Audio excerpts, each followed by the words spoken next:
Voici ce qui reste de l'illustre gare de Kindia d'antan, qui porte les segments de l'oubli et de l'abandon. Nous avons des multiples problèmes, des difficultés auxquelles quand même nous nous efforçons pour trouver des solutions. Vous savez, ce chemin de fer, non seulement il est important parce que historiquement c'est un chemin de fer, un héritage colonial que nous devons conserver. C'est un patrimoine national, non seulement au point de vue économique. Certains peuvent vous dire que le chemin de fer n'est pas important, mais socialement et historiquement, c'est un patrimoine très important pour l'État guinéen. Et d'ailleurs, l'État a compris cela très tôt, parce qu'il y a longtemps que le train est arrêté pour la circulation. Alors, mais heureusement, l'État a compris et il a toujours conservé une équipe de maintien ou bien de surveillance des gares. C'est ce qui fait que nous sommes là, une modeste équipe, mais nous faisons notre mieux pour assurer la surveillance et le maintien des installations ferroviaires.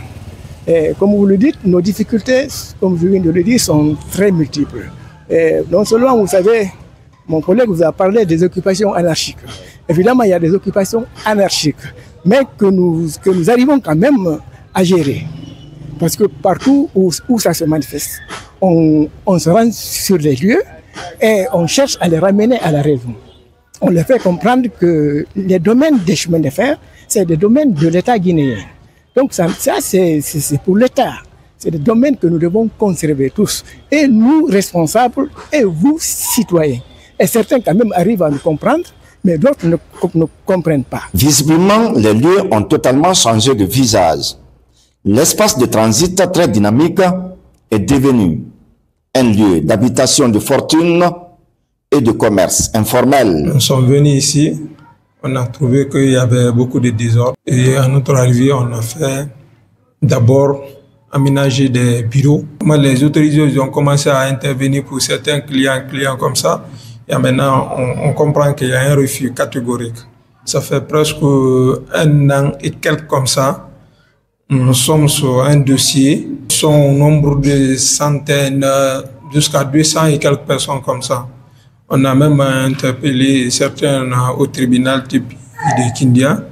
Nous sommes sur là-dessus. Certains commerçants expliquent que cette occupation les permet de subvenir aux besoins quotidiens, mais les conditions sont loin d'être idéales.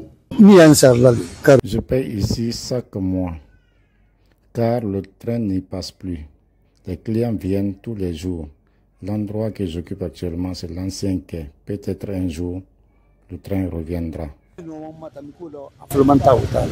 La gare de Kindia, comme beaucoup d'autres sites similaires en Guinée, traverse une période critique. Si rien n'est fait, ce patrimoine risque de disparaître à jamais. En 1977, c'était ambiant. Lorsque le train siffle, ça courait de tous côtés pour rejoindre la gare. Les enfants, les étalagistes, les vendeuses, tout le monde s'était aligné de tel point que vous venez ici, celui qui est célibataire peut manger à sa guise.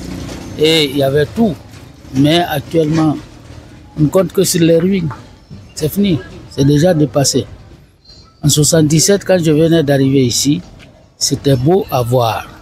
Lorsque le train sonne, on dirait qu'on a fait appel à toute la ville. Tout le monde venait et on se retrouvait ici. Ça faisait de l'ambiance jusqu'au départ du train encore. Partout. Parce que lorsque le chef de gare siffle le train, là maintenant il faut voir. Les femmes salies, chacun était prêt à vendre ses étalagistes.